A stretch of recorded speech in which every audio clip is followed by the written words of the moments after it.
At this point, Costco Wholesale is such a well-known name that they don't even need to advertise anymore, and with good reason. Having been one of the biggest retailers in the US, with hundreds of warehouse locations in over 50 states, there's no denying its growth. While the company makes billions every year, it has also managed to keep prices to a minimum. For example, its famous hot dog and drink combo at the food court is still sold for $1.50, the same price it was back in 1985. In addition, Costco limits the markup stores are allowed to charge and has implemented many other measures that have kept Costco at the top of its game since the start. In this Costco business history article, let's take a look at what makes this company tick, how it has managed to stay ahead of the competition, and more. Bottom line up front. If there's any business that demonstrates how to run a business under the cost leadership model successfully, it's Costco. It focuses on keeping costs and profit margins low and has been true to these beliefs throughout its history. How it all began. While many people today think Costco Wholesale was the first company to come up with the warehouse membership business model, Price Club did it first. In fact, when Costco was created, its founders said they wanted to clone Price Club. Before Price Club, there was Sole Price, but we're not here to talk about all that. Price Club started in July 1976 after Sole Price left his first membership warehouse project due to internal conflicts.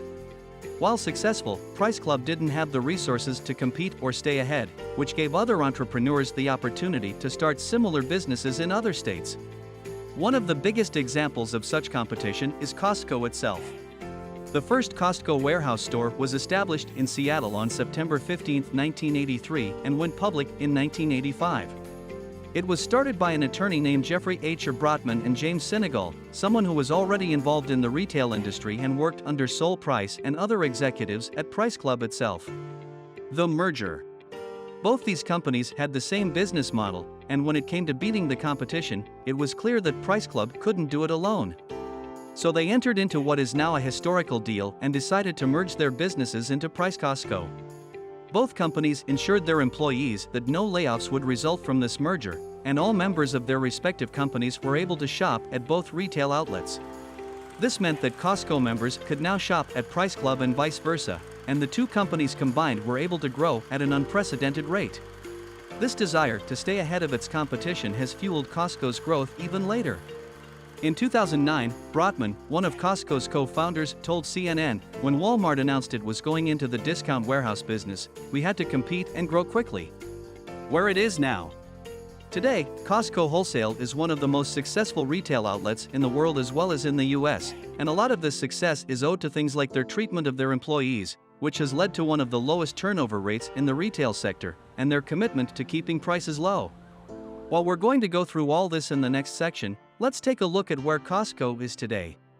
It has certainly come a long way from where it started, and here are some important things to note. According to its annual report, Costco had 105.5 million members in 2020. This is compared to the 98.5 million members it had just the year before. It is a Fortune 500 company, currently ranking number 14. To maintain its top spot among competition from brands like Sam's Club, Walmart's own warehouse-selling brand, Costco has had to maintain a policy of rapid growth and keeping operational costs at a minimum. According to the American Customer Satisfaction Index, ACSI, Costco is number 1 with the most satisfied customers back in 2014. Costco has locations all over the world that operate in more or less the same way as its US locations do. Costco's business model. Now that we know the basics of how Costco works, we're going to talk more about its business model and how the company makes money. Limited revenue and cost of operation. Costco runs on a lean model for their business, the cost leadership strategy. Under this strategy, a business keeps the cost of operation and consumer prices as low as possible and hopes to attract a maximum number of customers. With enough customers shopping from Costco stores, it can earn a significant amount of money even when profit margins are narrow. There's little to no advertising for their services, and the warehouses are run in a way that minimizes any overheads.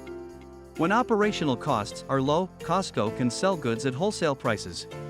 The company currently has a rule to not sell anything for over 14% markup for other brands and 15% for its brand Kirkland Signature. It also has kept its food court prices consistently low since 1985 and even raises its own chickens for its famed rotisserie chicken. The warehouses are equipped with skylights, meaning the store might not even need to use electric lights on a sunny day. Even on less sunny days, the skylights allow for electricity savings for at least part of the day. The online store. While Costco was never supposed to be an online store, the company wanted to focus more on its physical locations. The pandemic forced them to reconsider its stance on providing its services online.